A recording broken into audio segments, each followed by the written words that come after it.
अथ श्रीदुर्गा अष्टोत्तरशतनामस्तोत्रम्। ईश्वर उवाच।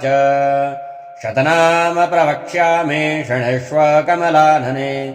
यस्य प्रसादमात्रेण दुर्गा प्रीता भविष्यति।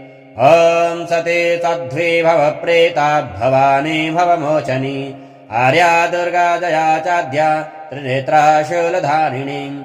पिनाकधारिणी चित्रा चन्द्रघण्टा महातपः। मनोबुद्धिरहङ्कार चित्तरूपा चिताचितिः। सर्वमन्त्रमयी सत्ता सत्यानन्दस्वरूपिणी। अनन्ता भाविनी भाव्या भव्या भव्या सदा गतिः। शाम्भवी देवमाता च चिन्तारत्नप्रिया सदा। सर्वविद्या दक्षकन्या दक्षयज्ञविनाशिनी। अपर्णानेकवर्णा च पाटला पाटलावती। पटाम्बरपरिधाना कलमञ्जीररञ्जिनी। अमेय विक्रमा क्रूरा सुन्दरे सुरसुन्दरे। वनदुर्गा च मातङ्गे मतङ्गमनिपूजिता। ब्रह्मे महेश्वरी चैन्द्री कौमारी वैष्णवी तथा। चामुण्डा चैव वाराही लक्ष्मीश्च पुरुषाकृतिः।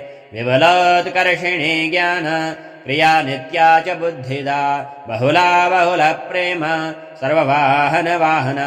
निशुम्भ शुम्भ हननि महिषासुरमर्दिनि। मधुकैटभहन्त्री च मुण्डमुण्ड विनाशिनी। सर्वासुरविनाशा च सर्वदानवघातिनी। सर्वशास्त्रमयी सत्या सर्वास्त्रधारिणी तथा।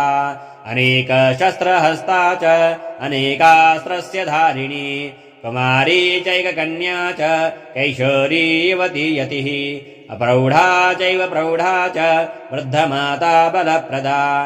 महोदरे मुक्तकेशी घोररूपा महाबला।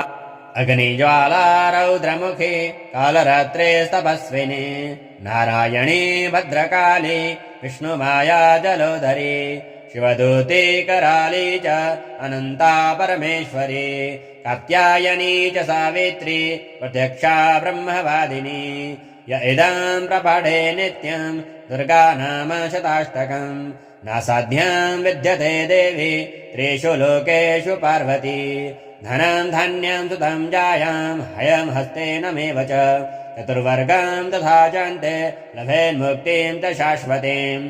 कुमारीं पूजयित्वा तु ध्यात्वा देवीं सुरेश्वरीं। पूजयेत् परया भक्त्या पठेन्नाम शताष्टकम्। तस्य सिद्धिर्भवेत् देवी सर्वैः सुरवरैरपि। राजानो दासतां यन्ति राज्यश्रियमवाप्नुयात्। गोरोचनालक्तकुङ्कुमेन सिन्दूरकर्पूरमधुत्रयेण।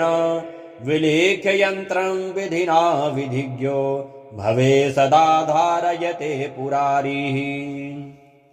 भौमावस्या निशामग्रे चन्द्रे शतभिषां गते। विलिख्य प्रपठे स्तोत्रं स भवे सम्पदां पदम्। श्रीविश्वसारतन्त्रे दुर्गाष्टोत्तरशतनामस्तोत्रम्।